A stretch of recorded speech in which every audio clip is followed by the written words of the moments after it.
មកដល់ពេលឥឡូវនេះហើយនឹងមានបងប្អូនយើងមួយចំនួនអត់ទាន់ចេះបង្កើត Apple ID របស់ខ្លួនឯងទេនៅពេលដែលទិញទូរស័ព្ទ iPhone យកទៅណានៅតែ Apple ID របស់គេជាប់ទិន្នន័យរបស់គេ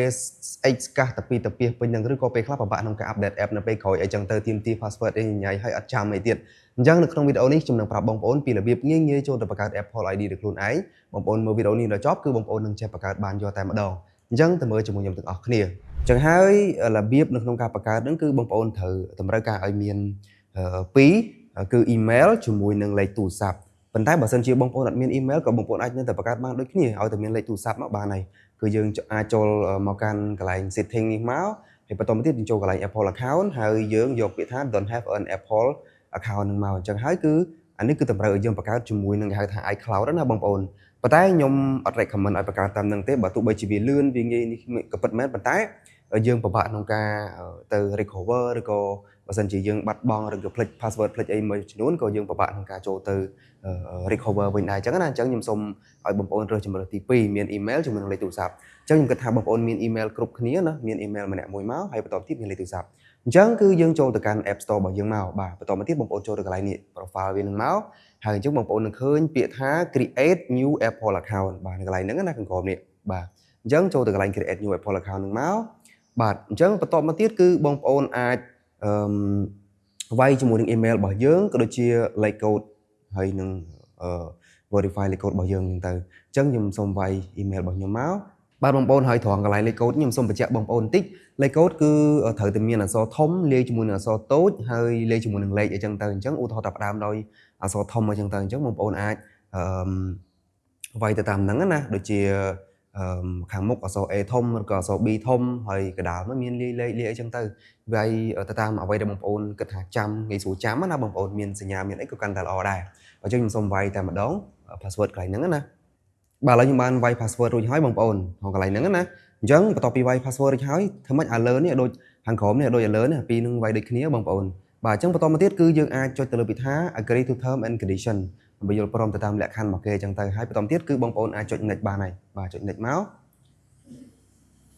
បាទអញ្ចឹងមកដល់កន្លែងនេះគឺវាឲ្យយើងបំពេញឈ្មោះដែលយើងត្រូវការដាក់នៅក្នុង Apple ID របស់យើងណា display name របស់យើងណាបាទអញ្ចឹងខ្ញុំវាយឈ្មោះខ្ញុំមកថតខ្ញុំវាយដាក់ថា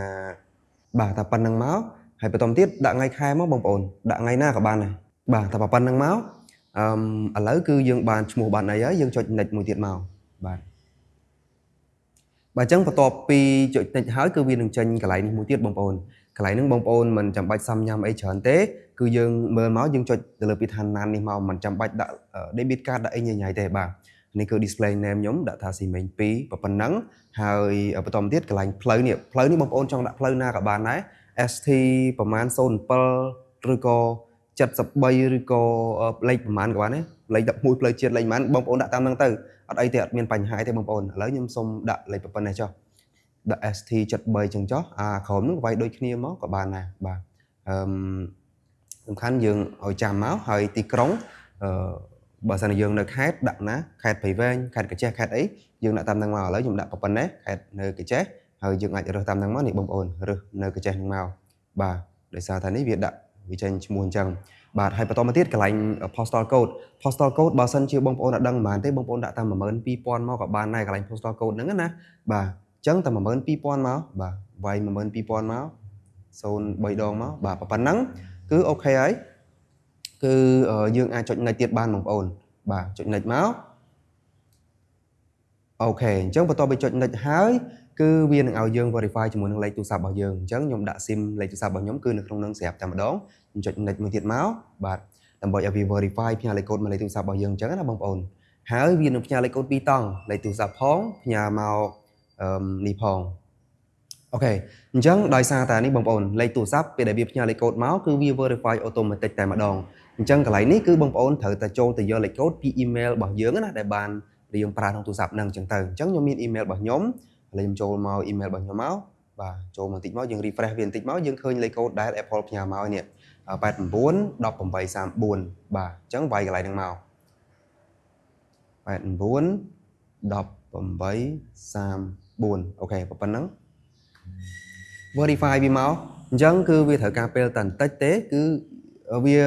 បង្កើត Apple ID នឹងបានហើយអញ្ចឹងងាយទេបងប្អូនរបៀបក្នុងការបង្កើតគឺប៉ុណ្្នឹងឯង hay